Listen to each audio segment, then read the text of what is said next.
सौम्या कुमारी, माननीय मुख्यमंत्री जी अपने हाथों से नियुक्ति पत्र लेके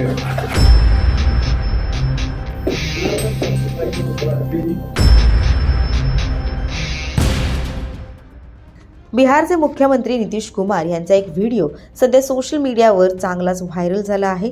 या व्हिडिओमध्ये नितीश कुमार यांनी एका महिलेच्या चेहऱ्यावरील हिजाब स्वतःच्या हाताने खाली केलाय। यावरून सध्या सोशल मीडियावर त्यांच्यावर बरीच टीका होते।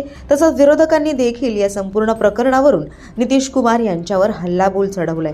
मात्र नेमकं घडलं काय याबद्दलची माहिती या व्हिडिओच्या माध्यमातून जाणून घेऊयात। नमस्कार, आपण पाहताय लोकसत्ता लाईव्ह।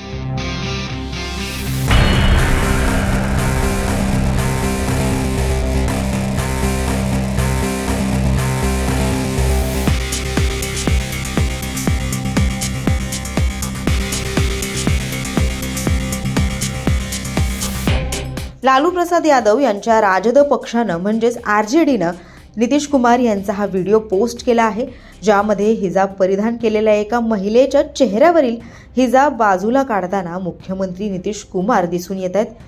हा व्हिडिओ पोस्ट करत राजदनं नितीश कुमारांना काय झालंय, त्यांची मानसिक स्थिती आता अतिशय दयनीय झाली किंवा नितीश बाबू 100% संघी बनले आहेत अशी बोचरी टीका केली आहे।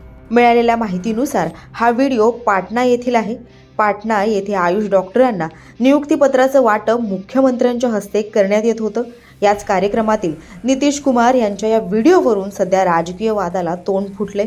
या व्हिडिओमध्ये पाहिल्यास नितीश कुमार हे नियुक्तीपत्राचं वाटप करत आहे।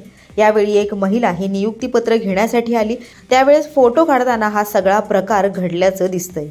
दरम्यान यावर राजदसह काँग्रेसनं देखील संताप व्यक्त केला आहे। तसंच हे कृत्य माफी योग्य नाही असंही म्हटलंय। काँग्रेसनं देखील आपल्या सोशल मीडियावरील अधिकृत अकाउंटवरून हा व्हिडिओ पोस्ट केला आहे। त्यामध्ये त्यांनी म्हटलंय की यांचा निर्लज्जपणा बघा। जेव्हा एक महिला डॉक्टर आपलं नियुक्तीपत्र घेण्यासाठी आली तेव्हा नितीश कुमारांनी तिच्या चेहऱ्यावरून हिजाब खेचला। बिहारच्या सर्वोच्च पदावर असलेल्या व्यक्तीनं जाहीरपणे असं कृत्य केलं आहे। विचार करा, राज्यातील महिला किती सुरक्षित आहेत असा सवाल काँग्रेसनं उपस्थित केला आहे।